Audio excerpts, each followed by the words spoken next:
नमस्कार, मी दीपक राऊत तुमचे स्वागत करतो आजच्या शेअर मार्केट अपडेटमध्ये. आज मार्केटनं सुरुवात फ्लॅट केलेली, त्यानंतरनं शांत कारोबार चालला निफ्टीमध्ये. आज बँक निफ्टीची मंथली एक्सपायरी होते, त्यामुळे थोडंसं मार्केट जे आहे ते साईडवेज ट्रेड करताना बघायला मिळालं. क्लोजिंग सेशनला थोडं लोअर लेवलवरून रिकव्हरी आली. Most of the time Nifty bank Nifty negative टेरिटरीमध्ये राहिले. Nifty 30-40 point minus, bank Nifty 100-125 point मायनसमध्ये ट्रेड करत राहिले. पण लोअर लेवलवरून बाईंग येताना आपल्याला बघायला मिळत होतं आणि कंटिन्यू निफ्टीनं बऱ्यापैकी 24,200 सपोर्ट जो आहे तो मेंटेन ठेवला आणि बँक निफ्टीनं 52,000 मेंटेन ठेवला आणि क्लोजिंगला थोडंसं शॉर्ट कवरिंग येऊन थोडंसं वरती येऊन बंद झालेलं आहे. निफ्टी बँक निफ्टी असेल पॉझिटिव्ह टेरिटरीमध्ये. 3 इंडेक्स निफ्टी बँक निफ्टी आणि सेन्सेक्स बंद होताना बघायला मिळालं. FIDIच्या ॲक्टिव्हिटीमध्ये काल FISनी 1157 करोडची खरेदी केली आहे. DIने 1900 करोडची विक्री केली आहे. पॉझिटिव्ह गोष्ट आहे की गेले 2 दिवस FISचे खरेदीचे आकडे येत आहेत. कालही आलेले, आजही आलेत. मला वाटतं जर FISची खरेदीच्या आकड्यावर आली तर मार्केट निश्चित बॉटम आउट होतील आणि फर्दर अपमूव्ह दाखवतील. पण जोपर्यंत निफ्टी 24,500च्या वरती क्लोज मिळणार नाही सक्सेसफुली, तोपर्यंत फर्दर अपमूव्ह आता येईल असं वाटत नाही. आणि बँक निफ्टीसुद्धा 52,500च्या अबाव जोपर्यंत मूव्ह करत नाही, बंद देत नाही, तोपर्यंत बँक निफ्टीमध्ये सुद्धा फर्दर अपमूव्ह येईल असं वाटत नाही. आजही बँक निफ्टीनं 52,500 क्रॉस करण्याचा प्रयत्न केला, पण तरीही तो सक्षम नाही राहिला. निफ्टीमध्ये 24,400पर्यंत जाण्याचा प्रयत्न राहिला, 350-400, पण तोही सक्षम नाही राहिला.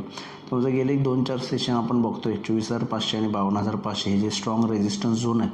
अनलेस अँड अंटिल 24,500, 52,500 बँक निफ्टीमध्ये क्रॉस होत नाहीत, तोपर्यंत मार्केटला फर्दर अपमूव्ह येणार नाही. लोअर लेवलला निफ्टीला 24,200 फर्स्ट सपोर्ट आहे आणि त्याखाली आला तर 24,000 एक स्ट्रॉंग सपोर्ट झोन आहे. 23,950, 24,000. बँक निफ्टीमध्ये सुद्धा 52,000 स्ट्रॉंग सपोर्ट आहे. 52,000च्या खाली 51,800 आणि जोपर्यंत 52,500 क्रॉस केला तर फर्दर 53,000पर्यंत बँक निफ्टी जाऊ शकते. त्यामुळे बाय ऑन डिप ही स्ट्रॅटजी राहू शकते आपणाला. 24,200, 24,000 हे फर्स्ट अँड सेकंड सपोर्ट आहेत. बँक निफ्टीमध्ये 52,000 आणि 51,800 हे फर्स्ट अँड सेकंड सपोर्ट आहेत. जसं जसं सपोर्ट आहे तसं बाय करावं. पण जे अपमूव्ह पाहिजेलं आहे ती 24,500 आणि 52,500च्या वर गेल्यावर येईल. अदरवाईज या रेंजमध्ये ट्रेड होताना आपल्याला बघायला मिळू शकतं. उद्या निफ्टीची मंथली एक्सपायरी आहे, त्यासोबत स्टॉक फ्युचरची सगळी मंथली एक्सपायरी आहे.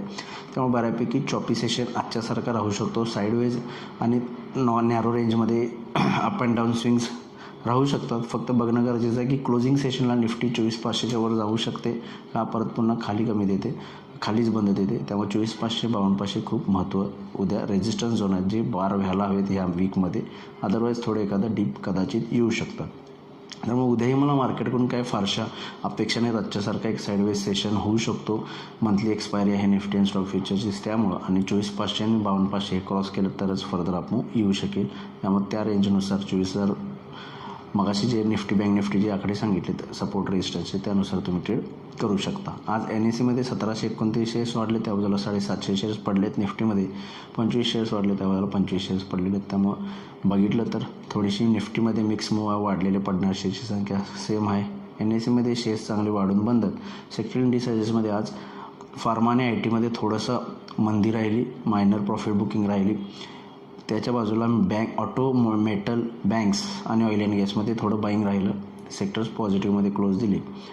ग्लोबल मार्केटमध्ये सुद्धा युरोपियन मार्केट्स सॅक मायनस आहेत थोडे, 1-अर्धा% आसपास.